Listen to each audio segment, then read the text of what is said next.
Hello and welcome back to another episode of the Just Fantasy Baseball Podcast. I'm your host, Vince D'Amato. Joined today, I'm taking over for host today for Rami Lavi, who he's on a train right now, so he's doing his best. He's connected, and so we're gonna roll with the episode and get the information out to you, whatever you need. So let's start right away. Rami, what kind of headlines do we need to know from the past week and to look forward to? Well, you know where I'm going to start because the Mets won 6 in a row. So, Figure. and you know who hit a huge home run on Saturday? Starling Marte. Yep. Wouldn't you know it? But there's one other guy, and that's their reliever, who's been like his numbers are ridiculous, and it's not. I think what's his name? Reed Garrett. The dude is ridiculous, and it's not Edwin Diaz, so it's unbelievable that he's been that good. So that's a real headline. Another thing I was thinking of, and I know we talked about a lot about it last week, was Justin Verlander. First start back, looks like Justin Verlander, and to me, that's incredible. I'll save my other big headline for MVP of the week, but those were really my big two coming out of the weekend. The Mets taking 2 in LA, which is crazy. And Verlander really looking like Verlander right out of the gate. First start, 6 innings, quality start. That's, that could be huge moving forward. Yeah, all the Verlander fans love to see that. And from the prospect side, right, we saw Jack Leiter make his debut. Got not hit around great. a little Sent bit, down immediately. Sent down immediately. But guy to keep an eye on as the season goes on. I'm sure he'll be back up at some point. Let's jump to waiver wire pickups. So give me a waiver wire pickup. We'll bounce back and forth.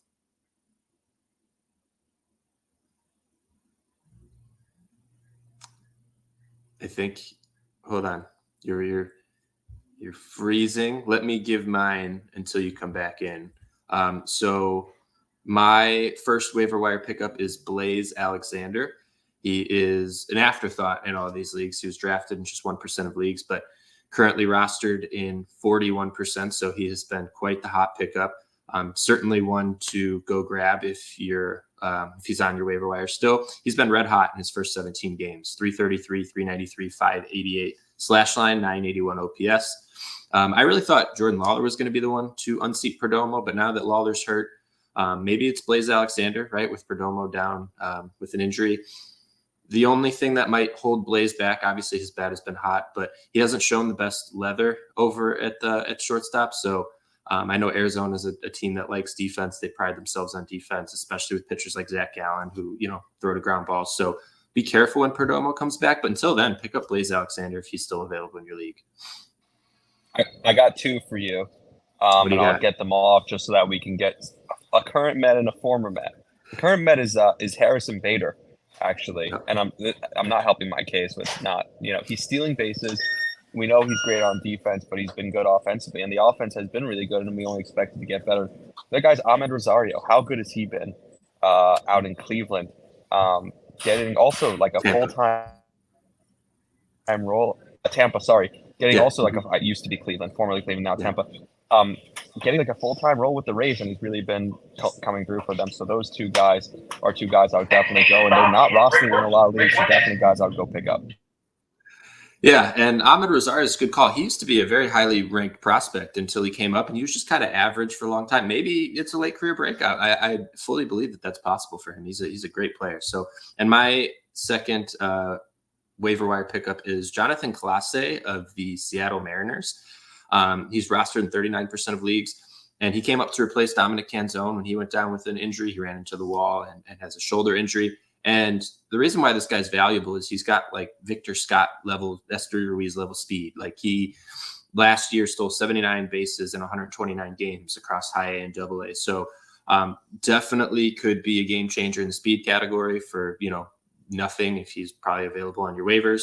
His bat's going to be okay, nothing crazy, but he's certainly provided a spark for a Mariners offense that needs it, right? He's an exciting guy. He walked and stole a base, and then Mitch Haniger hit him in. So that kind of, scrappy baseball, I think, is exactly what the Mariners need right now, and Clase is perfect for it. So now let's move on to streaming pitchers for the week. Rami, give me your streamers. Chris Paddock, he's starting against the White Sox. He's been better of late. We know that, at one point he was also a highly touted prospect. Dude, the White Sox stink. He's going to crush them this week. I love it. Give me Chris Paddock. I think that's a great pick. I am going to give you 2.5 to 3, and maybe even 4, depending on how you look at it. The first one is Keaton Wynn. Again, I'm going back to the well because he looked great in his last start. And the reason why this can kind of count as 2 is because he's pitching on Monday and then on Sunday. So I have him in our weekly league. I'm going to get 2 starts out of him. I always look for those kinds of Monday, Sunday start guys. And Keaton Wynn will play the Mets, who maybe, they're an average offense, and then Pittsburgh, who's another okay average offense. So overall, I expect at least one of those starts to go pretty well for Keaton Wynn. I'm not expecting him to go, 15 shutout innings with 20 strike. Like, going to temper expectations, but if you need an arm, Keaton Wynn is the dude. Another one is Ryan Yarbrough against the Nats. He looks like he'll probably just be like a, 4 or 5 inning guy, maybe at the most, but going to give you some innings for the Dodgers, and the Nats just don't look good. So Yarbrough could definitely give you some innings there. And then the last one will be Trevor Williams, who pitches Friday against Miami. He has a sub-3 ERA through 4 starts. So again, he's not a sexy name, but he's pitched against Houston, Oakland, San Francisco, and Pittsburgh so far, and he has not allowed more than 3 earned runs in a game. So Trevor Williams, I'm all over against Miami. And Miami is a terrible offense right now, unless you're playing against the Cubs and Adbert Alzolay in the 9th inning. But Trevor Williams is a guy that I'm going after on Friday. So 3 pitchers for me: Keaton Wynn, Yarbrough, and Trevor Williams, and then Rami, Chris Paddock.